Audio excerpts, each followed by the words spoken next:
Welcome back, everyone, to the final ranking season of top 10 prospects for scoutstatline.com of 2023. This is the final one, Ross. Yep. I think Fine. starting with our next episode, Brian, I think we start over at 1. We go 2023-01. Yeah. This one's going to be 2022-11.11. Yeah. Over. So, once again, I am Brian as always, and my little buddy is still with me, Ross R. Jensen. And tonight we are bringing you relief pitchers. And I know what you're all thinking. This is going to be the most boring thing on the planet, but nay, we are going to spice this bad boy up. What comes next, Brian? What do we do after we finished rankings on all these pods? Our player evals are out there. What's next? What's next for the Scout the Statline podcast? I think the sky's the limit. I think we have a few people that would like to chime in. I know RFF would love to jump on the pod. You mentioned Kyle Brown wanted to jump on and say some stuff. And then from there, I mean, like I said, the sky's the limit. Maybe we'll try to maybe go a little bit above our means and ask maybe some players and see if we can get somebody on here. Or, maybe it'll just be me ranting about my love for the Tigers and how I'm awful at scouting baseball players. What about you, man? What do you foresee us going towards? What do you want to do? From the podcast specifically? Yeah. I'm thinking Mad Money. I'm up here and I'm like, he's a buy, he's a sell, or something like that. Oh, that's an RFF idea right there. Yeah. Ryan Felix Fernandez. Great idea. I'd love to do that. Put on some funny hats and some suspenders and, hopefully I don't have the inverse Kramer effect going on where everybody I say to buy tanks. Yeah. Maybe we'll put the chalkboard, like we were discussing, maybe the chalkboard needs to go up right here and I'll have sticky notes where I can just throw names at it and be like, he's next. Yeah, no, I think we could have some fun episodes. I think we need to bring on some other guests. We need some new voices in here. People are sick of hearing our opinions and only our opinions. So let's get in some fresh voices so we can have some healthy debates. Do you have beer tonight, Ross? I do have beer, yeah. I got beer too, man. I wouldn't forget about beer. Tonight I went with, this is Firestone Mind Haze IPA. It's a hazy IPA. Firestone Walker Brewing Company out of Paso Robles, California. This is a semi-regular drinker for me. I really like it. It's very smooth. It's a really good hazy IPA. Fairly strong, not real strong. It's 6.2%, but really good beer. Firestone Walker. I've been to their brewery before too, and it's a really cool brewery.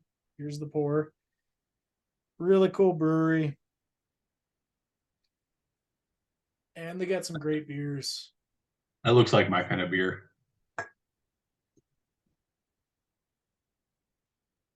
Very nice. Definitely recommend it. Check it out. It's a great drinker for a hazy IPA. Okay, cool.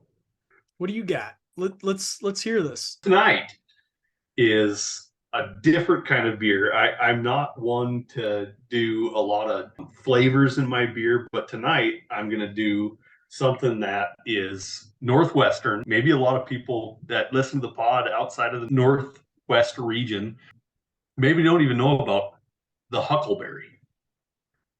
So it's Huckleberry Hefeweizen, and it's Halo. So it's Lewis and Clark Brewing. The reason I chose this beer is because Huckleberry is one of my favorite things on the planet. I love Huckleberry. And not a lot of people have ever had it. A little known unfact, not only is it delicious, they are one of the few species that can still grow on Mount St. Helens after it blew up. Hmm. Here it is. Huckleberry Hefeweizen. Oh yeah, very nice. This beer tastes just like huckleberry. It's delicious. Awesome. Good. Cool. Yeah. But with that, a couple points while we go through these relievers is I'm going to be really, really, really high on Ks per nine and really, really, really high on whip. My third thing that I'm going to touch on is trajectory towards the Major League Ball Club. Is there an opening? Let's get into it. That's Don. Number 10. Number 10 on Scout the Stat Lines relief pitchers. His name is Zach Kelly. He's with the Boston Red Sox. And he is 6'3", 205 pounds, and he is 27 years old. Ross, will you tell us a little bit about Zach Kelly?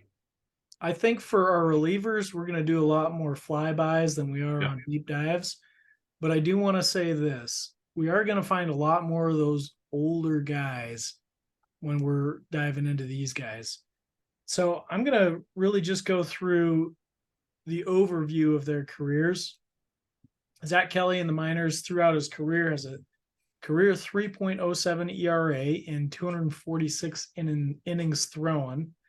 He struck out 290 batters in those 246 innings, so 10.6 per nine, while walking 3.4. Good for a 1.252 whip. A little bit on the older end, but that's not as much of a concern when we're talking about relief pitchers. He did make his debut last season, and in just 13 games and 13 and 2/3 innings, he put together a 3.95 ERA.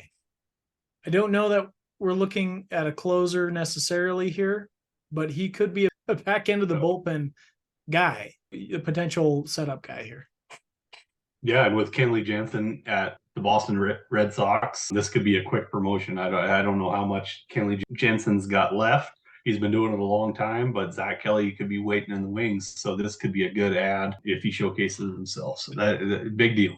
I think one thing that Scout Statline likes about him is he keeps the ball out of the air. Yeah. He's got a pretty low fly ball rate. Zach Kelly clearly has an opening coming in within the next 2 years. He's already 27 years old, so at that point he's already 29. But there is an opening. Moving on, number 9, and we have Jeremiah Estrada. Jeremiah Estrada is 6'1", 185 pounds. He's 24 years old. He is with the Chicago Cubs, and just running through it, the ERA is massively low. Massively low. His career in the minors is 1.94. His whip is 1.13, and his strikeouts per 9 is 13.96. So this is hitting every point that I want to see from a reliever in the minors. He is young.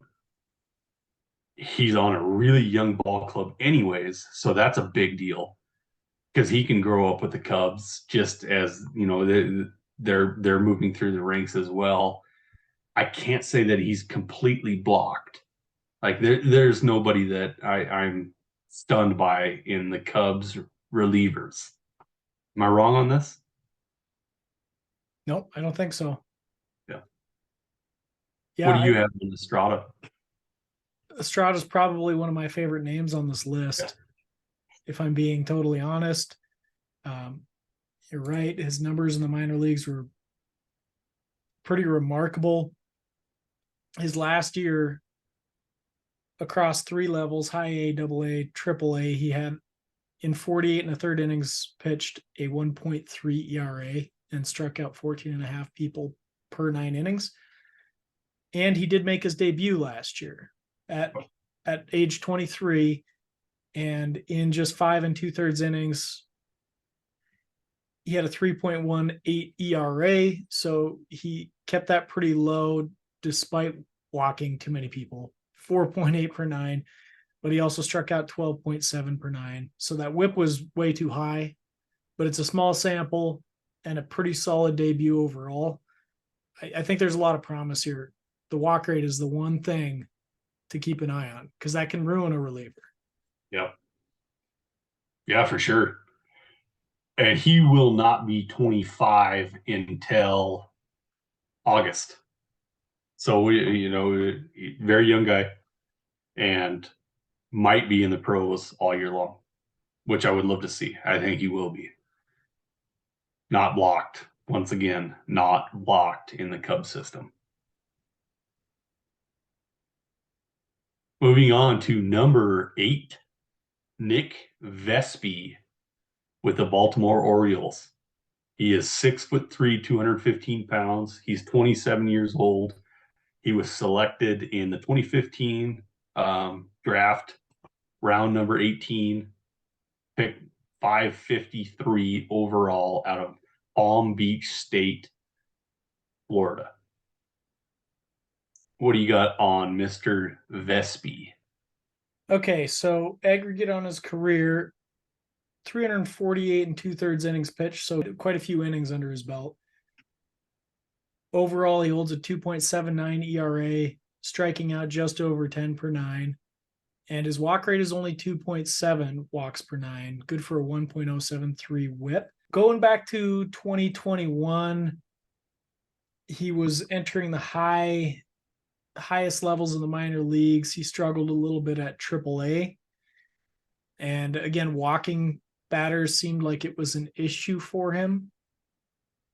But then this year in AAA, found another level, and he didn't allow a single earned run in 28 2/3 innings. Zero ERA with a 0.593 whip. Pretty incredible. He did make his debut. One thing that's fun about this list is a lot of these guys have seen major league time. So in his short stint there, well, maybe not even too short, in 26 1/3 innings, he put together a 4.1 ERA, and he struck out almost 10 per nine. The walk rate remained pretty low.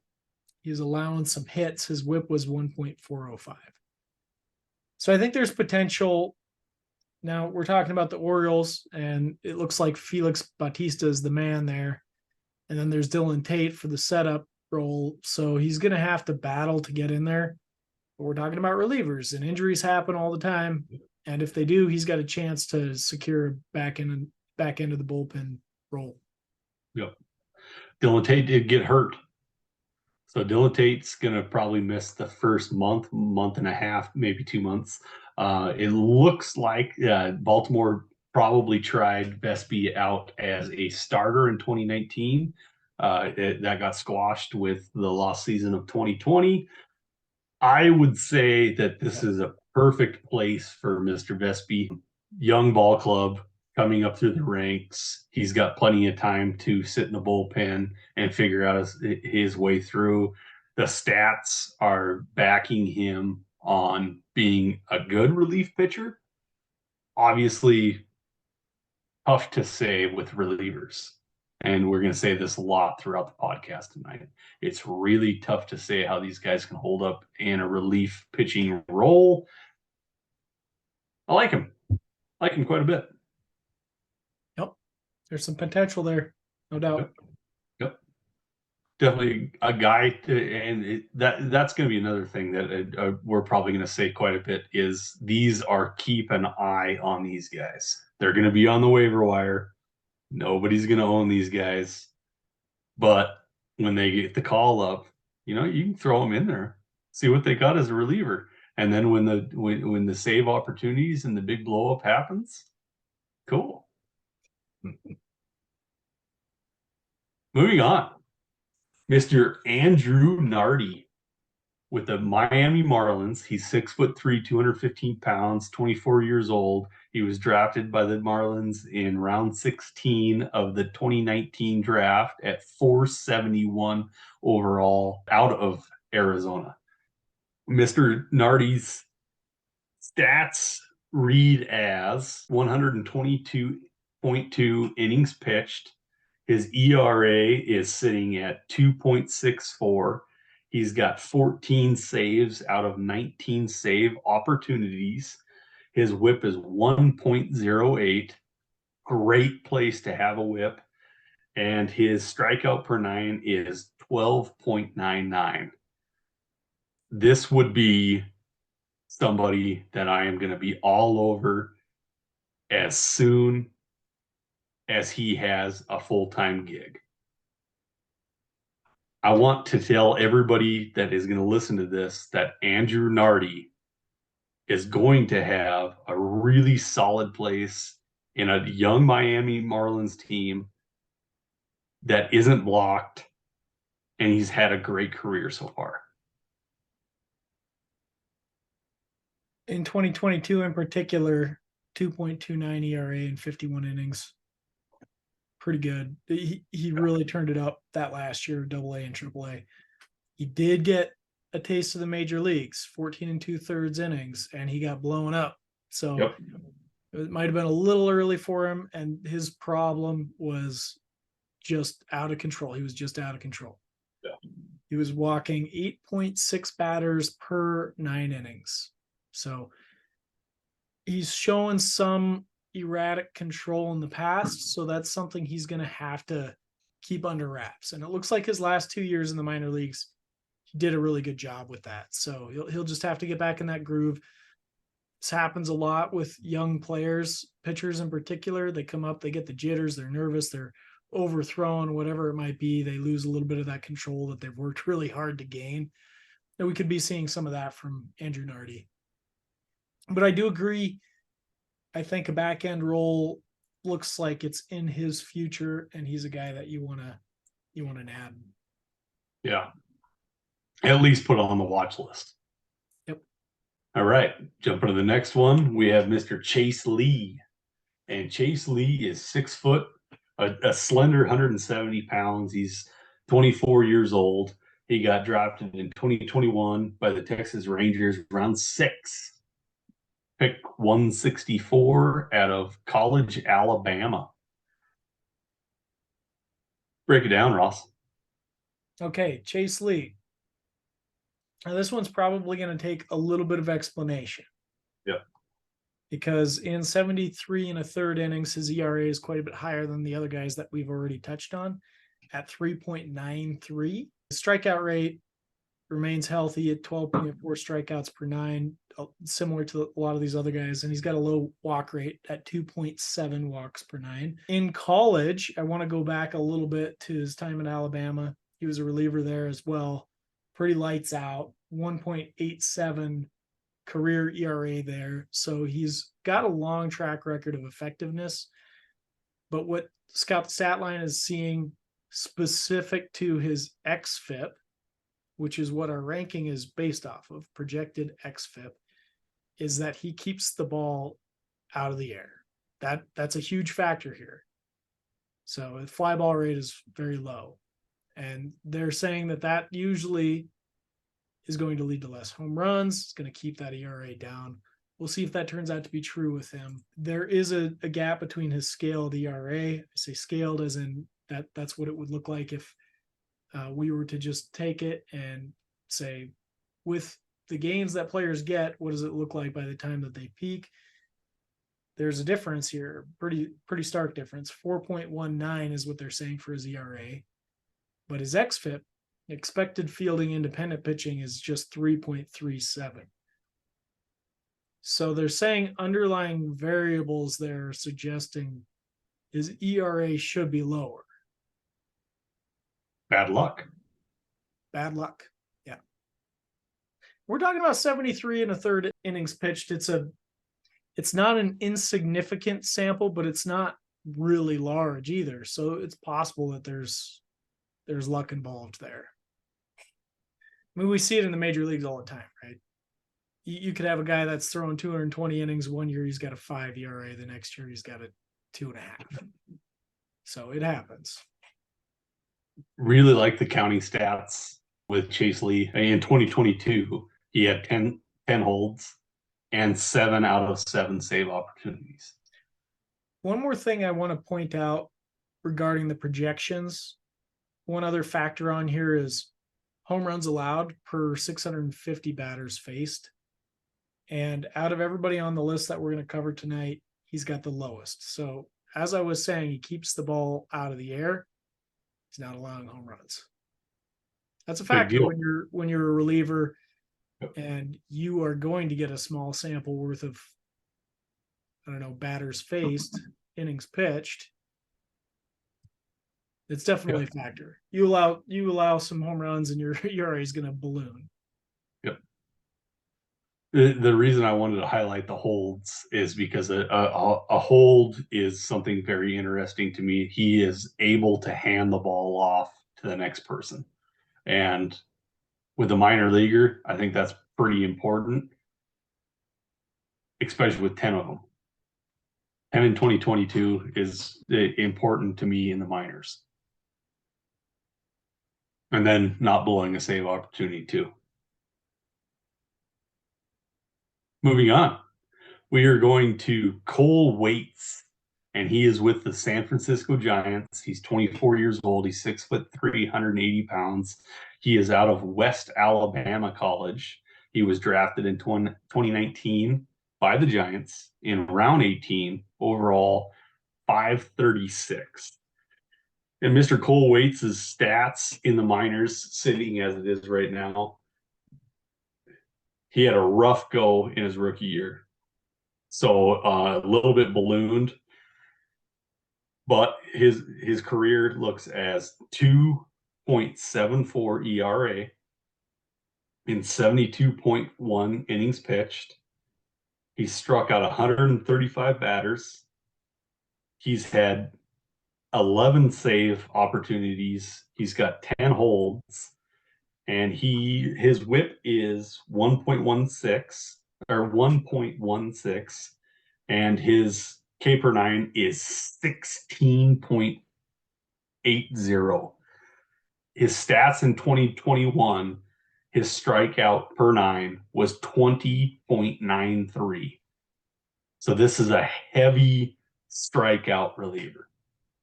20.93, almost 21 batters per 9 he was striking out.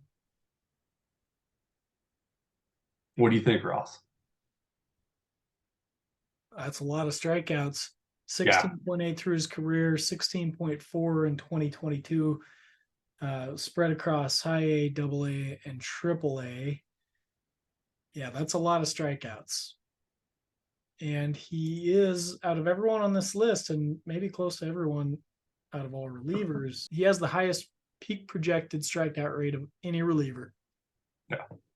Coming in at 33.1%. So, yeah, strikeout machine. He did debut in 2022 and a very small sample. He wasn't allowing a lot of runs, but he was kind of getting hit around. He wasn't controlling his pitches very well. He walked 6.4 per 9. That's definitely something to keep an eye on because he does have an elevated walk rate throughout his career.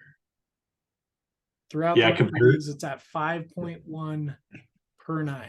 So we talked about with the starting pitchers, wildly effective. Sometimes as a reliever, you can get away with that a little bit more. So sometimes the guys that can't quite cut it as starting pitchers because they're walking too many batters will find success in a relief role. That, maybe that's the case with Waits. Interestingly enough, he was a starter in college at West Alabama, and he wasn't all that effective. Yeah. He struck out a lot of guys there too, but he was walking, it looks like, through his career almost 6 per 9. It's a lot of walks. So that's something, if he can harness that, you're looking at a lockdown closer. But He that's doesn't also get, the kind of walk rates that can destroy a guy too. he's So not giving up. He's not giving up runs either. That's the cool thing is, yeah, maybe he walks a guy here, but he's striking the next guy out. Like this is he's getting out of jams. He's getting out of jams really well. I see this as a risk reward play. Yeah. But Yeah. again, as a reliever, you can get away with probably just waiting to see if he figures it out. Once he does, once you get a sniff of that, then you're on this guy. Yeah. Unless we're talking about a really deep league, especially where relievers are valued. Yeah. Then you'll see that this guy might already be on. He did blow 3 save opportunities in 2022. No, it's notable. Can't blow those saves, man. But keep striking guys out. That's awesome. Yeah. Really interesting one. So jumping in number 4, we have Eric Orzi. And he is 6'4", 195 pounds. He's 25 years old. He got drafted in 2020 by the New York Mets in round 5, overall pick 150 out of college, New Orleans. And he's got some interesting stuff.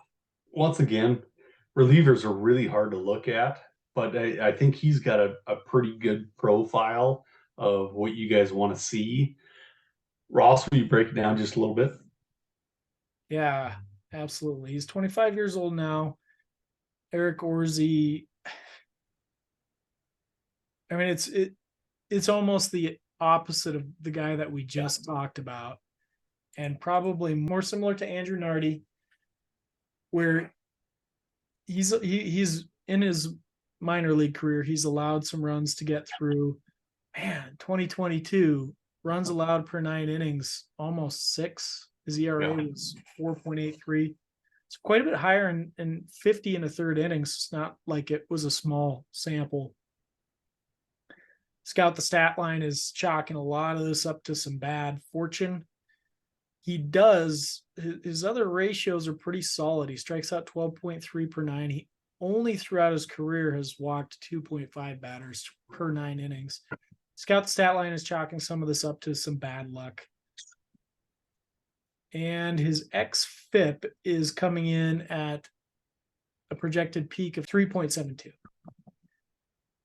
As I stated, an interesting case because his whip looks good.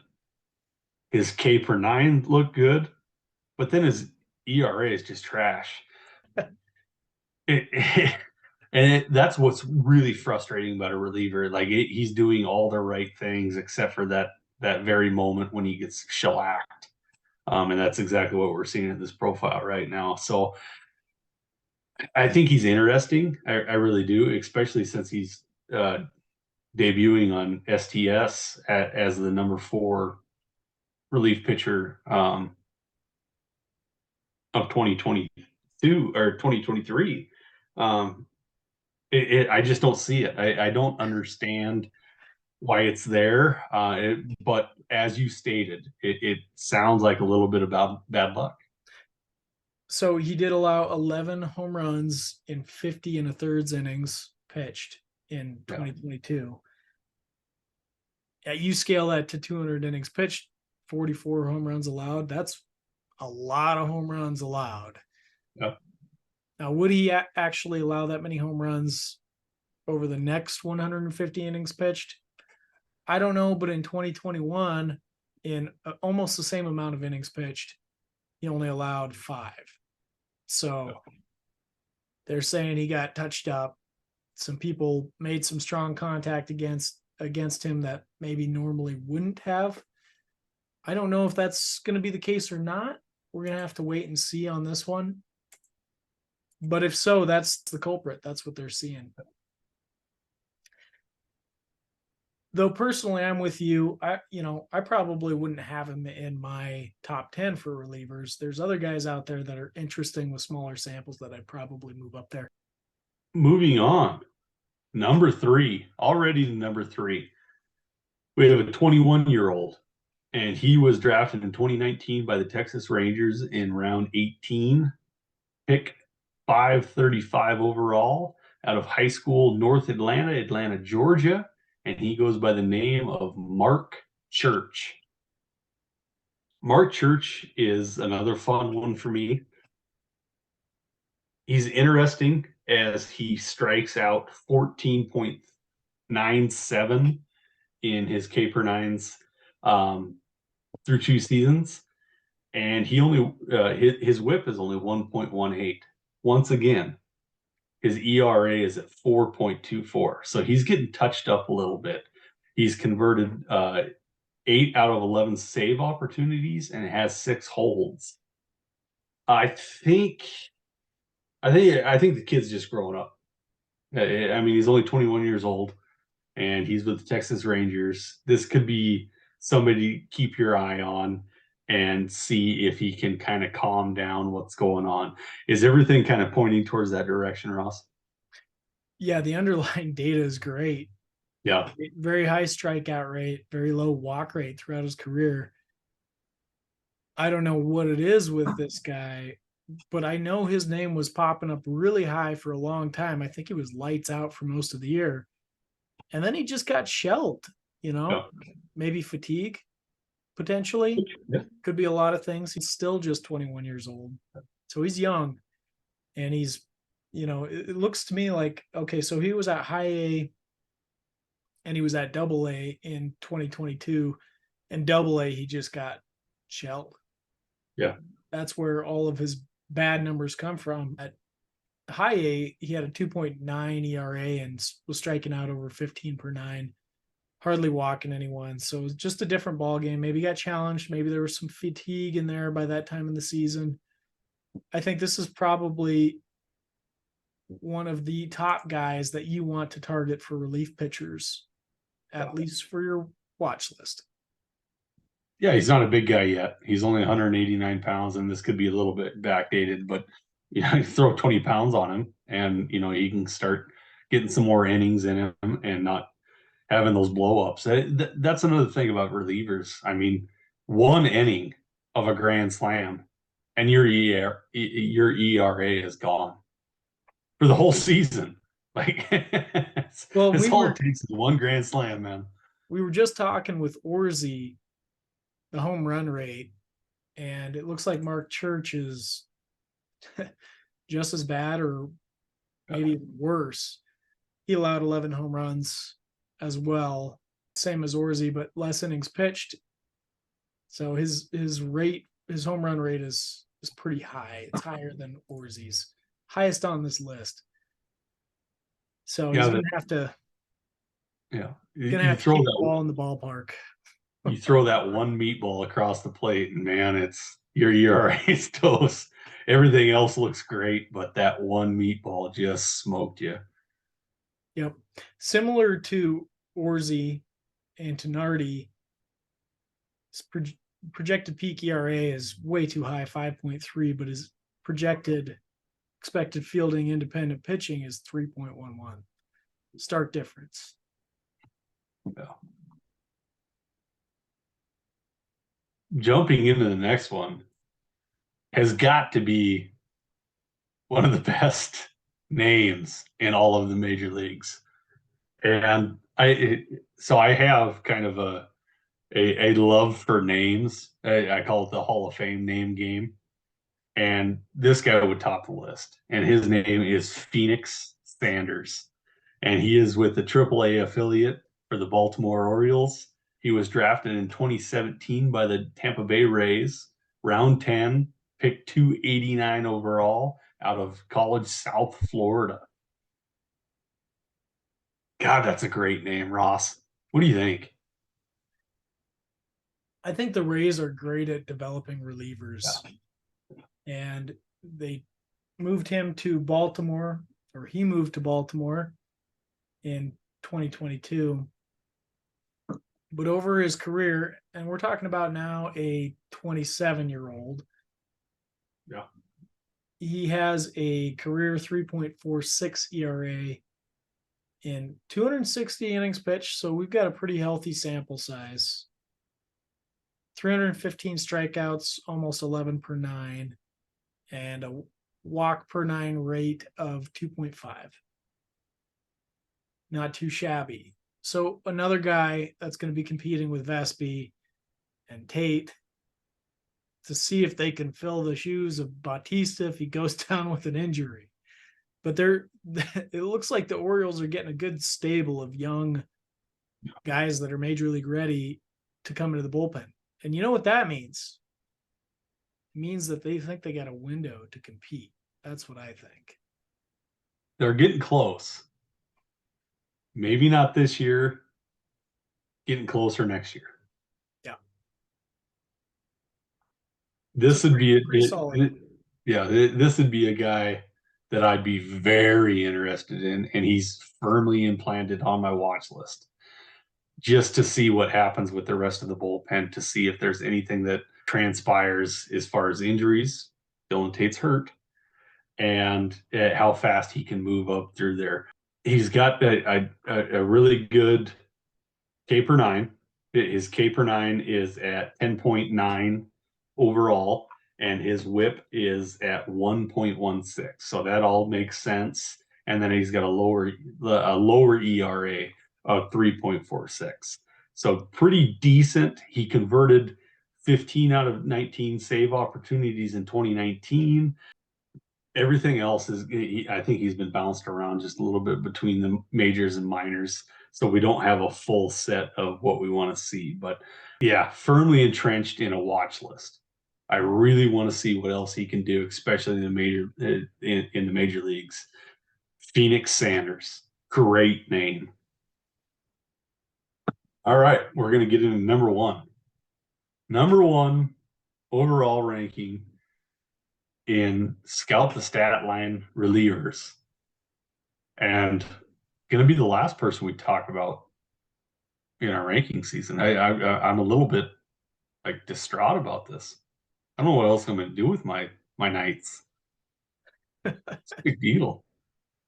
Got a little teary eyed there. Anyways, Kevin Kelly with the Tampa Bay Rays. Of course, the Tampa Bay Rays. He's 25 years old. He was drafted in 2019 by the Cleveland Guardians, round 19, overall pick 580 out of James Madison. Let's say this one last time for the ranking season. Ross, would you break it down for us?